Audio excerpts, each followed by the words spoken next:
తాజాగా నెలకొన్న తీవ్ర ఉద్రిక్తతలు అంతకంతకు ఎక్కువవుతున్నాయి. గతానికి భిన్నంగా ఈసారి పాకిస్తాన్ కుట్రపూరిత ఎత్తుగడలను పాల్పడుతోంది. ఉదయం పూట సరిహద్దు ప్రాంతాల్లో కవ్వింపు చర్యలకు పాల్పడడం, కాల్పులు చేపట్టడం లాంటివి చేస్తోంది. మరోవైపు రాత్రైతే చాలు ఆత్మాహుతి డ్రోన్లు, వైమానిక దాడులకు తెగబడుతున్న పాక్ తీరుపై భారత్ తీవ్ర ఆగ్రహంతో ఉంది.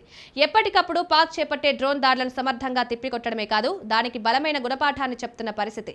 పిచ్చోడి చేతిలో రాయి మాదిరి భారత్ ను కవ్వించే పనులకు తెగబడుతోంది.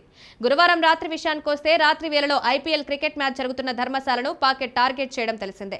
రాత్రిళ్లు చిమ్మ చీకట్లో దాడులకు తెగబడ్డం ద్వారా భారత్ ను దొంగ దెబ్బ తీయాలన్న లక్ష్యంతో అడుగులు వేస్తోంది. అయితే పాక్ కుయుక్తులకు భారత సైన్యం ధీటైన సమాధానమిస్తోంది. కొన్ని వ్యూహాత్మక టార్గెట్లను పెట్టుకున్న పాక్ ఆత్మాహుతి డ్రోన్లను భారత్ మీద దాడులు చేసేందుకు వస్తున్నాయి. వీటిని ముందుగానే గుర్తించి నిర్మూలిస్తున్నారు. దీంతో పాక్ ఎత్తులు ఎప్పటికప్పుడు చిత్తు చేస్తున్న పరిస్థితి. ఇలాంటి వేళలో పాక్ పూట కంటే రాత్రిళ్లు దాడులు వేయడం, పగటిపూట కంటే రాత్రిళ్లు దాడి చేయడం ద్వారా భారత్ను దెబ్బతీయాలన్న ఎత్తుగడలు ప్రదర్శిస్తోంది. అయితే ఈ తప్పుడు పనులకు భారత్ బలంగా తిప్పికొట్టడమే కాదు, పాక్లోని కొన్ని ప్రాంతాలను టార్గెట్ చేస్తోంది. శుక్రవారం సైతం రాత్రి వేళలోనే దాడులు తెగబడ్డం చూస్తుంటే రానున్న రోజుల్లో ఈ ఉద్రిక్తలను ఇలానే కంటిన్యూ చేయాలని పాక్ దుర్మార్గ ఆలోచనగా చెప్తున్నారు.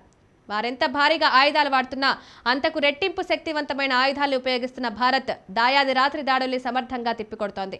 మొత్తంగా చూస్తే ఈసారి రెండు దేశాల మధ్య ఉద్రిక్తతల్లో భారత్ ఏం చేసినా చెప్పి మరీ చేస్తుంటే, పాకిస్తాన్ మాత్రం కపట నాటకాలకు పాల్పడుతూ దొంగ దెబ్బ కొట్టలాంటిగా దాని తీరు ఉందన్న మాట వినిపిస్తోంది.